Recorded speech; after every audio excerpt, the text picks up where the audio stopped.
Hey guys, welcome to the channel. यार आज का वीडियो बहुत ज़्यादा इंपॉर्टेंट है क्योंकि इस वीडियो में हम लोग बात करने वाले हैं college wise closing cut off round 2 का। कॉलेज वाइज है ना, हर कैटेगरी में कॉलेज वाइज क्या कट ऑफ रहा, क्या ट्रेंड्स रहे, और साथ में कुछ इंपॉर्टेंट बात बताने वाला हूँ कि कितने परसेंट कन्वर्जन हुआ वर्चुअल वैकेंसी का क्लियर के अंदर, मतलब कितने लोगों का अपग्रेड हुआ।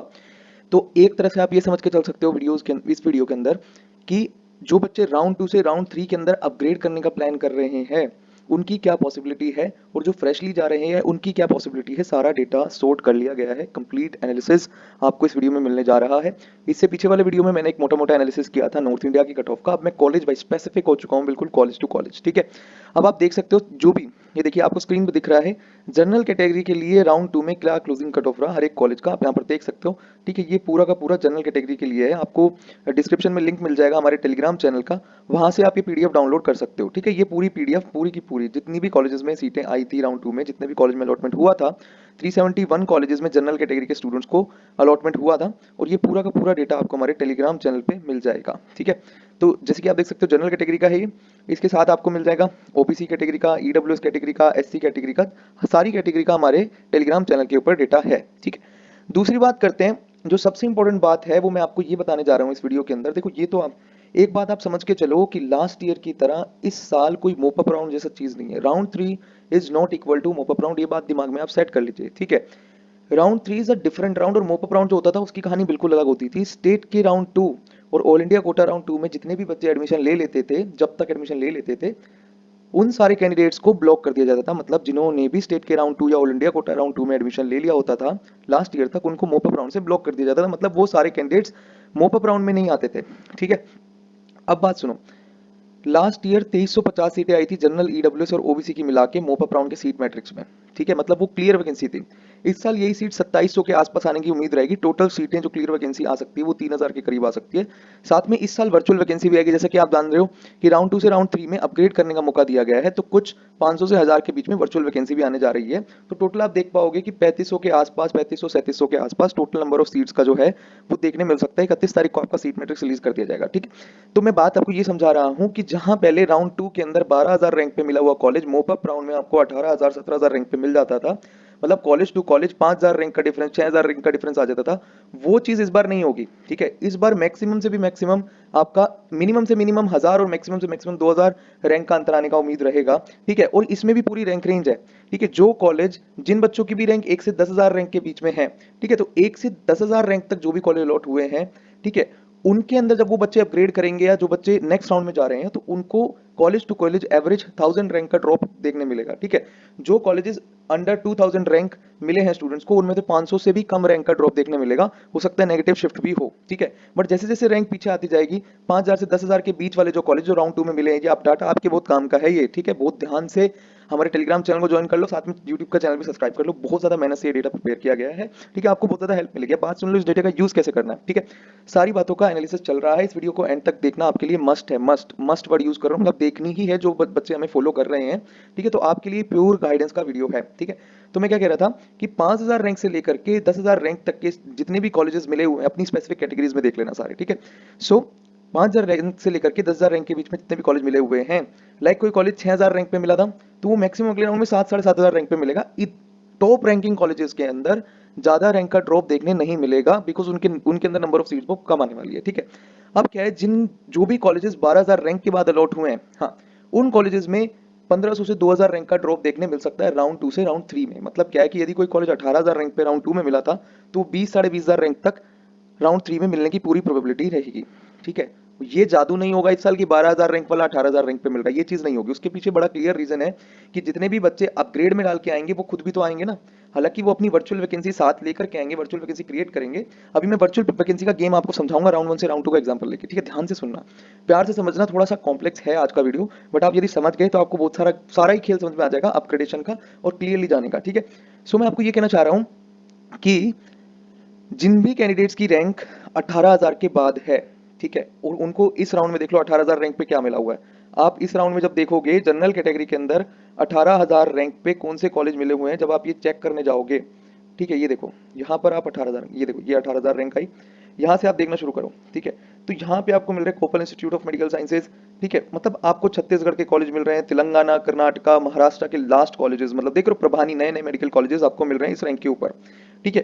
तो जिन भी कैंडिडेट्स को ये मिले असम के मेडिकल कॉलेज, जो नए नए कॉलेज हैं, मतलब आप देखोगे यहाँ पे रामनाथपुरम तमिलनाडु है ना, तेलंगाना के नए कॉलेज आपको मिले, नलगोंडा वगैरह, तो सारे नए नए कॉलेज 22-23 के कॉलेज आपको यहाँ पर मिल रहे हैं, ठीक है। तो ये तो हमें क्लियरली समझ में आ गया कि जिन बच्चों को इस राउंड में 18,000 रैंक के बाद जनरल कैटेगरी ओबीसी कैटेगरी में साउथ के या दूर दराज के नए कॉलेजेस मिले हैं, उन कैंडिडेट्स को मेरा पर्सनल सजेशन रहेगा कि आप लोग रिपोर्टिंग ना करें इस राउंड में, ठीक है।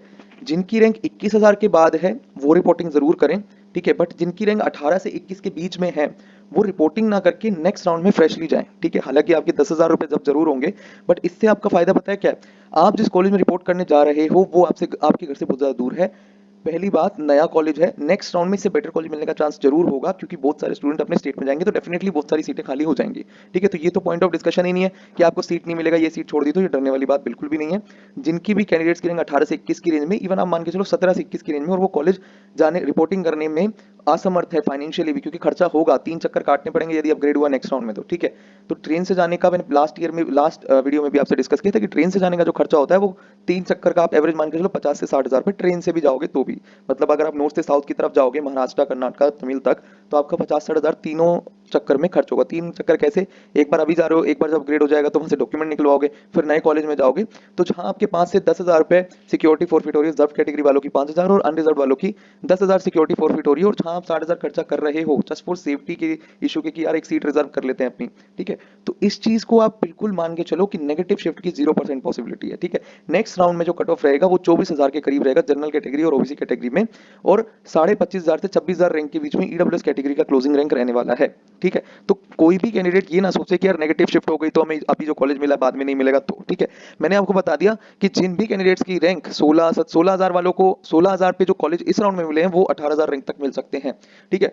तो यदि आप उन कॉलेज से आप चेक करोगे भाई 16,000 रैंक पे ये कॉलेज मिले हैं, 15,500 से लेकर के 17,500 रैंक तक ये कॉलेज मिले हैं, मुझे ये कॉलेज नेक्स्ट राउंड में मिल सकते हैं, अगर मेरे को ये वाले कॉलेज बेटर लग रहे हैं मेरे अब के कॉलेज मिले हुए से, तो आपके पास 2 ऑप्शन है, या तो आप उसको अपग्रेड में डालो या आप उसको फ्रेशली जाओ, मतलब ये सीट छोड़ दो, नेक्स्ट राउंड में कंट्रीब्यूट हो जाएगी, और आप फ्रेशली जाओ, ठीक है। दोनों चीजों में अंतर टाइम मनी खर्च करने का है। और यदि देखो अपग्रेड होने के चांसेस जो होते हैं वो टॉप रैंकर्स के नहीं होते हैं, बहुत कम चांसेस आपके अपग्रेड होने के टॉप रैंकर्स के होते हैं, ठीक है। मैं आपको राउंड 1 का डेटा बताता हूं, ठीक है। राउंड 1 के अंदर जैसे मैंने पहले भी डिस्कस किया था कि जो राउंड 2 का सीट मैट्रिक्स आया था उसमें 2192 वर्चुअल वैकेंसीज थी, मतलब क्या है, राउंड 1 में 2192 कैंडिडेट्स ने रिपोर्टिंग करके अपग्रेड का ऑप्शन, विलिंगनेस ऑफ अपग्रेड का ऑप्शन चूज किया था, इसलिए उन सभी कैंडिडेट्स की सीटों को वर्चुअल वैकेंट सीट कंसिडर किया गया था। तो ये एक बार ध्यान से सुनो, 2192 सीट्स टोटल थी वर्चुअल वैकेंसी वाली, ठीक है। अब इसमें से जो डेटा निकल के सामने आया हमारे एनालिसिस के बाद, तो उसमें से टोटल 2192 में से 1312 कैंडिडेट्स का अपग्रेडेशन नहीं हुआ, ठीक है। सुन लो ध्यान से, 1312 मतलब 1300 के करीब जो लोग हैं, जो स्टूडेंट्स हैं, उनका अपग्रेडेशन नहीं हुआ, ठीक है। 170 बच्चों ने चॉइस ही फिल नहीं करी, मतलब पहले वो अपग्रेड में विलिंगनेस यस कराए, फिर बाद में उनको लगा नहीं यार यही ठीक है, चॉइस नहीं फिल करते, यही कॉलेज अपना रहेगा, ठीक है। 170 बच्चों ने ये वाला काम किया, बाकी जो 710 बच्चे बचे उनका अपग्रेड हुआ, ठीक है। तो आप देख रहे हो कन्वर्जन रेट कितना है, 30% के करीब, मतलब 2100 सीटों में से 2100-2200 सीटों में से 710 बच्चों का अपग्रेड हुआ। तो आप मोटा मोटा मान के चलो कि जब राउंड 1 से राउंड 2 में बच्चे आए तो जिन बच्चों का अपग्रेड हुआ, 2192 टोटल अपग्रेड करने वाले कैंडिडेट्स थे, हुआ कितनों का, सिर्फ 710 बच्चों का, पांचों कैटेगरी की बात कर रहा हूं, general, EWS, OBC, ST, SC, सबका सम की बात कर रहा हूं। टोटल कितने बच्चों का अपग्रेड हुआ, 710 बच्चों का, मतलब 30% ऑफ द स्टूडेंट्स जो हैं उनका अपग्रेड हुआ। अब ध्यान से सुन लो, ठीक है। टोटल अलॉटमेंट, अब ध्यान से सुनना, क्लियर वैकेंसी कितनी आई थी, क्लियर वैकेंसी आई थी 6032, राउंड 2 में क्लियर वैकेंसी, मतलब जो बच्चों ने फ्री एग्जिट लिया था, है ना, जिन बच्चों ने, जो बच्चे अपने स्टेट में चले गए थे, तो as a clear vacancy seat 6032 seats आई थी, साथ में 116 सीटें जो थी वो ऐड ऑन हुई थी राउंड 2 में, ठीक है। तो टोटल नंबर ऑफ अलॉटमेंट जो हुए हैं इस राउंड के अंदर, राउंड 2 के अंदर, वो है 6789, ठीक है। टोटल नंबर ऑफ अलॉटमेंट कितना, मतलब कितने बच्चों का अलॉट हुआ है, ये मैं 5 ही कैटेगरी की बात कर रहा हूँ, है ना, ऑल इंडिया कोटा और ओपन सीट कोटा वाली सीटों की बात कर रहा हूँ मैं, बाकी जो इंटरनल रिजर्वेशन वाली सीट है उनकी बात नहीं कर रहा हूँ, पीडब्ल्यूडी हो गया, Jamia Islamia, employ status insurance commission, ठीक है, उन सब कोटा की बात मैं नहीं कर रहा हूं, मैं सिर्फ ऑल इंडिया कोटा और ओपन सीट कोटा की बात कर रहा हूं, एम्स, जिपमर, बीएचयू और जितने भी गवर्नमेंट मेडिकल कॉलेजेस हैं उनके बारे में, और 5 कैटेगरीज की मैं बात कर रहा हूं, ठीक है। तो ये डाटा के ऊपर मैं बात कर रहा हूं। टोटल 6789 कैंडिडेट्स का अलॉटमेंट राउंड 2 में हुआ है, उतने कैंडिडेट्स में से देखो टोटल 6032 वैकेंसीज थी, ठीक है, क्लियर वैकेंसीज, वर्चुअल वैकेंसी कितनी थी 2192, और नई सीट कितनी ऐड हुई थी, नई सीट ऐड हुई थी 116, ठीक है। और अपग्रेड कितना हुआ 710, मतलब 30% ऑफ द स्टूडेंट का अपग्रेड हुआ। अपग्रेड कैसे हुआ, ठीक है, देखो जो भी जितनी भी सीटों पे अपग्रेडेशन होता है वो सारी सीटें क्लियर वैकेंसी वाली सीट से खत्म हो जाती है, ठीक है। मतलब आप मानो ना कि यार यदि किसी बच्चे को मौलाना आजाद मेडिकल कॉलेज मिला हुआ है और एम्स दिल्ली में कोई क्लियर वैकेंसी है, तभी तो मौलाना आजाद वाले का अपग्रेड होगा ना। तो जो उसकी वर्चुअल वैकेंसी है वो क्लियर में कन्वर्ट हो गई, वो किसी दूसरे बच्चे का अपग्रेड कराएगी, तो पहले तो क्लियर वैकेंसी कंज्यूम हुई ना। तो आपको ये बात माननी पड़ेगी कि 6032 जो क्लियर वैकेंसीज थी उसमें से 710 बच्चों का अपग्रेडेशन हुआ है, तो उसमें से आप माइनस कर लो 710, ठीक है। इतनी सीटें अपग्रेड वाले स्टूडेंट्स खा गए, ठीक है, क्लियर वाली। और इतनी क्लियर वाली खा गए, और जो उन्होंने होल्ड कर रखी थी as a virtual vacant seat वो किसी और स्टूडेंट को मिल गई, ठीक है। तो टोटल अलॉटमेंट हुआ 6789 स्टूडेंट्स का। अब बात ध्यान से सुन लो, ये तो था राउंड 1 से राउंड 2 का एनालिसिस, ठीक है।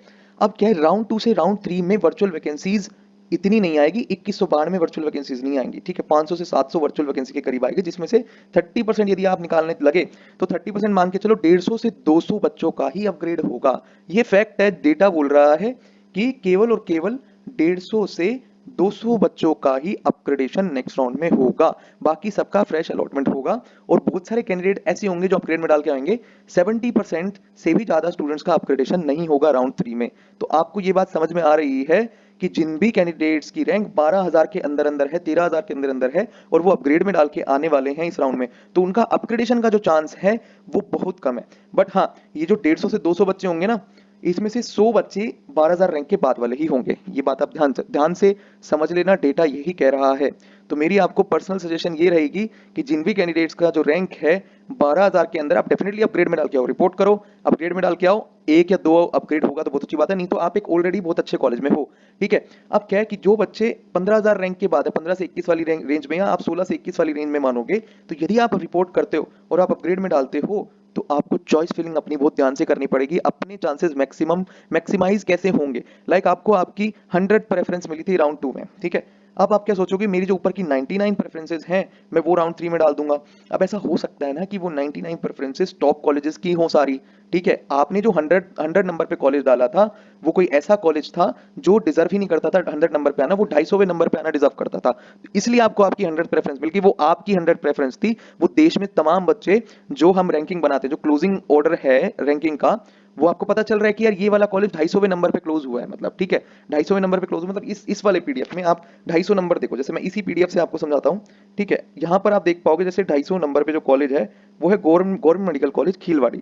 आपने अपनी प्रेफरेंस में इसको 100th नंबर पे डाला हुआ था और आपको अलॉट हो गया, ठीक है। अब आप क्या सोचोगे कि यार ऊपर के 99 डाल देता हूँ, वो टॉप कॉलेज थे, और आपने बीच में 100th नंबर पे खीलवाड़ी फंसा दिया, तो अलॉट हो गया ना, क्योंकि आपकी रैंक रेंज से भी नीचे अलॉट होता है तो आपका तो अलॉट होना ही है। अब राउंड 3 में आप 99 कॉलेजेस डाल दोगे, इससे ऊपर अपग्रेड होगा नहीं, ठीक है, अपग्रेड बिल्कुल नहीं होगा। तो ये वाली चीज का ध्यान रखना है, मैं बहुत इंपॉर्टेंट बात बता रहा हूं। आपकी क्या प्रेफरेंस थी उसके हिसाब से अपग्रेड कराओगे तो नहीं होगा, बट रैंकिंग के आधार पे, क्वालिटी ऑफ कॉलेज के आधार पे, जो क्लोजिंग कट ऑफ के आधार पे यदि अपग्रेडेशन की प्लानिंग करोगे तो मैक्सिमम चांसेस बनेंगे अपग्रेडेशन के। इसलिए कह रहा हूं कि भाई साहब, जिस बच्चे को काउंसलिंग समझ से बाहर है ना, कुछ भी करो, किसी से भी सीखो काउंसलिंग, किसी के भी कोर्स में एनरोल हो जाओ, बट यार आप करो, चीजों को ठीक से करो, ठीक है। खुद से नहीं कर पा रहे हो तो हमारा भी कोर्स है, 2000 रुपये बहुत मिनिमम फीस रखी गई है, लोगों ने 10,000 लेके भी काम नहीं किया, और हम 2000 लेकर भी बहुत औसम काम कर रहे हैं। आई थिंक जितने भी हमारे जो क्लाइंट्स हैं, जितने भी स्टूडेंट्स हमारे बैच में एनरोल्ड हैं, काइंडली आप प्लीज कमेंट करके जरूर अपना फीडबैक दे, ताकि बाकी बच्चों को पता चले कि क्या चल रहा है बैचेस के अंदर, ठीक है। सो खैर, मैं ये कहना चाह रहा हूँ कि जिस भी बच्चे से काउंसलिंग नहीं अप्रोच की जा रही है, अपग्रेड करने का प्लान कर रहे हो, तो चॉइस फिलिंग बहुत अच्छे से करना, खुद से कर पा रहे हो, खुद से अगर आपको चीजें समझ में आ रही है तो आप खुद से करो, जो नहीं आ रहा तो फिर बैच है, ठीक है। आपको बैच में यदि एनरोल होना हो किसी बच्चे, क्योंकि लास्ट राउंड है यार, इसके बाद क्या ही हम ओपन करेंगे बैच को, ठीक है, ये लास्ट राउंड है, ठीक है। इसी के अंदर आपको कॉलेज मिलने वाला है। अब इसके बाद स्टेट के राउंड 2 भी बचे हैं, all India round 3 state round भी बचा है, और स्टेट के मोपअप राउंड भी बचे हैं। तो अभी काफी लंबा प्रोसेस काउंसलिंग का, 1 महीने 1.5 महीने का जो काउंसलिंग का प्रोसेस है वो बचा है अभी। तो अभी भी आप गेम के अंदर हो, अभी भी आपने कॉलेज नहीं लिया है, एक बेटर कॉलेज तक पहुंचने की तैयारी करो, ठीक है।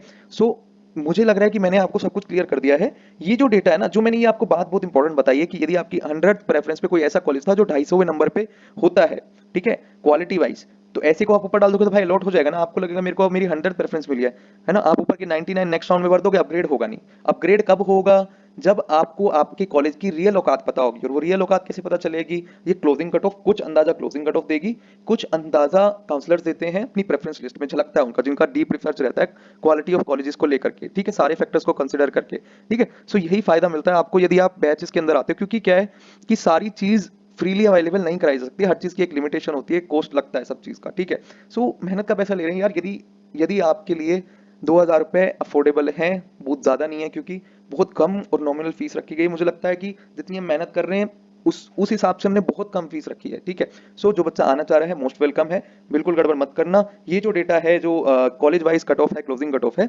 ये आपको टेलीग्राम चैनल पे मिल जाएगा। मेक श्योर आपने चैनल को सब्सक्राइब किया है। बैच की डिटेल्स आपको स्क्रीन पे दिख रहे हैं, जिसको एनरोल होना वो आ सकता है ना। और मैंने बता दिया किसको अपग्रेड करना चाहिए और किसको नहीं। 18 से 21,000 रैंक वाले बच्चे जिनको नॉर्थ से साउथ जाना पड़ेगा, वो क्या करो कि आप रिपोर्टिंग करने मत जाओ, क्योंकि मुझे पता है बहुत घटिया घटिया कॉलेज 2022-23 के कॉलेज मिले हुए हैं, वो भी साउथ में, ठीक है, जहां पर ना कैडेवर है, ना इंफ्रास्ट्रक्चर है, ना हॉस्टल में 7-7 बच्चों को एक साथ रखा जा रहा है। कोई मीनिंग नहीं है ऐसे कॉलेज में रिपोर्टिंग करने का, आपका टाइम भी खराब होगा, पैसे भी खराब होंगे। एटलीस्ट एक राउंड की काउंसलिंग और देखो, वहां जो मिलेगा फिर तो फाइनल करना ही पड़ेगा। बट आप जल्दबाजी के चक्कर में, और फिर क्या है कि ना, चलो आप एक बार को अपग्रेड में भी डालोगे, बात बराबर पड़ेगी, बट अपग्रेड में डालने के बाद क्यों 70% स्टूडेंट का अपग्रेड नहीं होता? वो इसलिए नहीं होता, जो मैंने आपको अभी समझाया थोड़ी देर पहले, कि वो अपनी कॉलेज की जो रैंकिंग मान लेते हैं वो बहुत ऊंची मान लेते हैं, एक्चुअल में होती नहीं है, ठीक है। सो बहुत ध्यान से सिस्टमेटिकली करियर से खिलवाड़ ना करते हुए कर लेना सारी चीजों को। That's all for the video, thank you very much. जिसको एनरोल होना हो, नंबर स्क्रीन पे है, चैनल को सब्सक्राइब कर लो, टेलीग्राम चैनल ज्वाइन कर लो, फ्री चीजें वहां पर दी जा रही है, यूट्यूब पे फ्री गाइडेंस है, ठीक है। सब्सक्राइब करने का कोई पैसा नहीं लगता है यार, कर लो, बहुत ज्यादा मेहनत से डेटा प्रिपेयर किया गया। और जो जो बच्चा यार ये डेटा देखेगा, वो तो यार कर ही लेना चैनल सब्सक्राइब, है ना, फिर तो यार गलत बात हो जाएगी, ठीक है। That's all for the video, thank you very much.